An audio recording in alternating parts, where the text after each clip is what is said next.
예, 안녕하세요. 저는 스마트 정신건강의학과 원장이자 정신건강의학과 전문의인 권영도라고 합니다. 예, 만나서 반갑습니다. 저는 성남시 동네 의사는 아니고요. 다른 동네도 의사인데 친분관계가 있다 보니까 출연하게 됐습니다.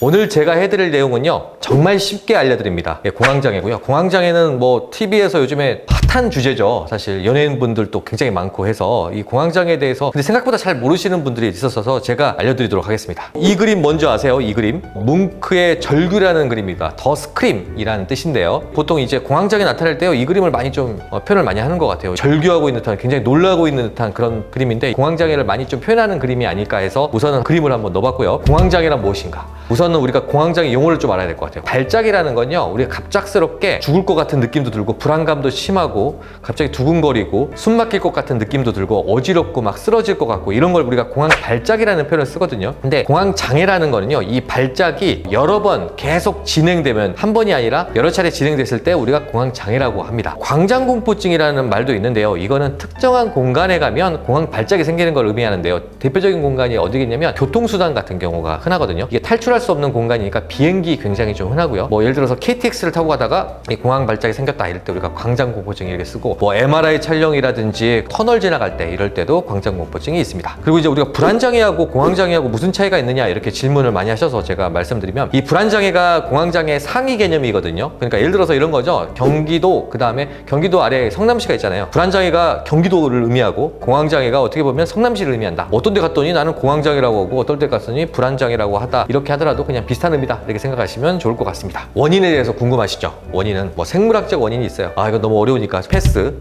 유전학적인 원인에 대해서도 실제적으로요, 공황장애 환자분들이 부모님이 공황장애였을 때 자녀가 공황장애일 확률이 좀 높습니다. 그렇지만 이게 무조건 유전되고 이런 건 아니지만 그냥 확률상 높다 이렇게 생각하시면 될 것 같고요. 성격적 원인도 있죠. 보통은 우리가 강박적 성격이라죠. 굉장히 꼼꼼하신 분들, 이런 분들 공황장애 잘 생기고요. 우리가 회피성 성격장애라고 해서 굉장히 나서기 힘들어 하시는 분들 있잖아요. 어느 공간에 어느 발표 같은 거 했을 때도 굉장히 좀 부끄러워하시고, 이런 분들한테도 이 공황장애가 잘 생긴다 이렇게 볼 수 있을 것 같습니다. 환경적 원인이 좀 중요한데요, 대부분 원인 중에 하나가 스트레스입니다. 스트레스가 잘 생기면 공황장애가 잘 생긴다 이렇게 볼 수 있을 것 같습니다. 진단은 어떻게 하는 거, 이거 궁금하시죠? 우선은요, 공황장애가요, 재밌는 게 이제 막 숨이 막힐 것 같고 가슴이 막 뛰는 병이니까 우선 신체적 원인인 줄 알고, 사실 내과라든지 다른 과에 가서 검사 같은 거 이것저것 해봤는데 이상이 없다 해서 오시는 경우들이 많거든요. 신체적 원인에 대해서 배제하는 게 중요하고요. 그 다음에는 실질적으로 진단하는 거는 우리가 진단 기준에 의해서 하게 돼 있어요. 이건 의사 선생님이 DSM-5라고 그러는데, 진단 기준이 있어서 이런 증상에 대해서 뭐 몇 개 맞느냐 이런 식으로 해서 진단하게 되고, 뭐 HRV라는 검사도 좀 많이 하는데, 이거는 이제 우리가 자율신경계를 보는 검사니까 HRV 검사도 많이 하게 됩니다. 이런 것들을 종합적으로 해서 보통 전문의 선생님이 이걸 가지고 진단을 하게 되겠죠. 공황장애가 딱 진단이 되는 뭐 MRI 장비라든지 이런 게 있느냐, 그런 건 없고요. 이제 이런 질문을 많이 하세요. 뇌사진 같은 거 찍어보면 공황장애가 나오지 않을까요? 근데 실제적으로 나오진 않습니다. 우리가 가끔씩 이제 MRI나 CT 같은 거 찍는 경우가 있는데, 그거는 공황장애를 진단하기보다는 다른 질환들을 우리가 배제하기 위해서 하는 거니까 그렇게 진단한다고 생각하시면 될 것 같습니다. 보통 공황장애 환자분들이 어떤 경과를 하냐면요, 처음에는요 가끔씩 증상이 발생하세요. 보통 한 1년에 한두 번 정도. 그래서 환자분들이 어떻게 했냐면 1년에 가끔씩 이랬어요 이렇게 이야기를 많이 하시거든요. 근데 그러다가 병원에 오는 경우는요, 갑자기 어떤 스트레스를 받고 나서 갑자기 뭐 1년에 한 번 있었던 게 그 매주 아니면은 그 매일 발생하거나, 증상이 그전에는 가볍게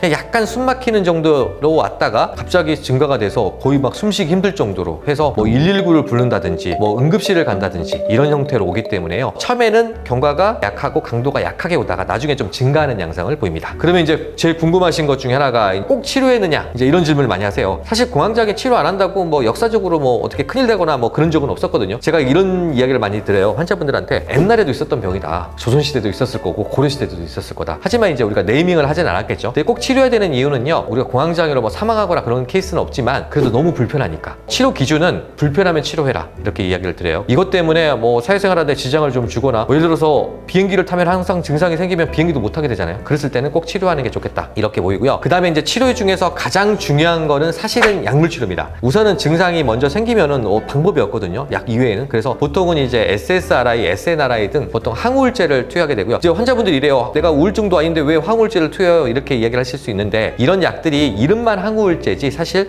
공황장애뿐만 아니라 다른 불안장애에도 효과가 있으니까 이런 약들을 투여 투여한다 이렇게 보시면 될 것 같고요. 그 다음에 일시적으로 좀 좋아지는 약이긴 하지만 벤조다이제핀계, 항불안제를 같이 좀 투여하게 됩니다. 이런 약들을 투여해서 우선 약물 치료로 효과를 보고요. 그 다음에 이제 어떤 게 있냐면 인지행동 치료라는 게 있습니다. 뭐 여러 가지 방법이 있는데 인지 치료라는 거는 생각을 바꾸는 거고 행동 치료라는 거는 호흡 훈련도 있고 여러 가지 행동 치료들이 있는데 이런 것들을 이제 병원에 선생님을 찾아가시면 선생님이 하나씩 알려주시겠죠. 그래서 이런 치료를 겸해하게 된다. 일반적인 정신 치료도 할 수 있는데요. 효과적인 치료는 교과서적으로는 약물 치료 플러스 인지행동 치료라고 돼 있으니까 그렇게 알고 계시면 좋을 것 같습니다. 그 다음에 예후죠. 공황장애 한번 생겼는데 그러면 어떻게 될까? 보통은요 6개월에서 9개월 정도 이 정도 치료하시면은 재발을 전혀 안 하는 건 아닐 수도 있지만 그래도 재발률이 굉장히 낮고 하니까 6개월에서 9개월 동안 의사 선생님이 하라는 대로 계속 좀 치료하시면 좀 좋을 것 같고요. 공황장애가 만성화되는 경우가 많은데 그 이유가 뭐냐면요. 환자분들이 처음에 공황장애가 아주 심했을 때는 잘 치료를 받으시거든요. 근데 공황장애가 이제 조금 좋아지시면은 좀 치료를 잘 안 받으시려는 경향이 생겨서 이렇게 꾸준한 치료를 하지 않으면은 재발이 아주 많은 병입니다. 그래서 내가 지금 당장 해보니까 6개월, 9개월 치료 안 해도 괜찮은 것 같은데 한 1개월 정도 약 드시다가 치료받으시다가 이제 중단하시는 분들이 많은데 한 6개월 있다가 다시 병원에 내원하는 경우도 많으니까 꼭 꾸준한 치료가 중요하다. 이렇게 이야기를 해볼 수 있을 것 같아요. 제가 정말 간단하게 공황장애에 대해서 이렇게 한번 이야기를 해봤고요. 공황장애라는 병이요. 제 생각에는 정신과에서 가장 흔한 병 중에 하나인 것 같아요. 제가 보는 환자의 30% 정도가 이 질환 때문에 오니까 아주 흔한 병이고 누구나 생길 수 있는 병이니까 어떻게 보면 편견 같은 거 가질 수 있으시잖아요. 심한 정신질환하고는 별개고 아주 쉽게 치료되는 병이니까 만약에 내가 공황장애인 것 같다 하시면은 동네에 저희 병원 아니더라도 주변에 있는 병원을 이용하셔서 공황장애를 치료하시면 그래도 많이 불편한 점이 많이 없어지지 않을까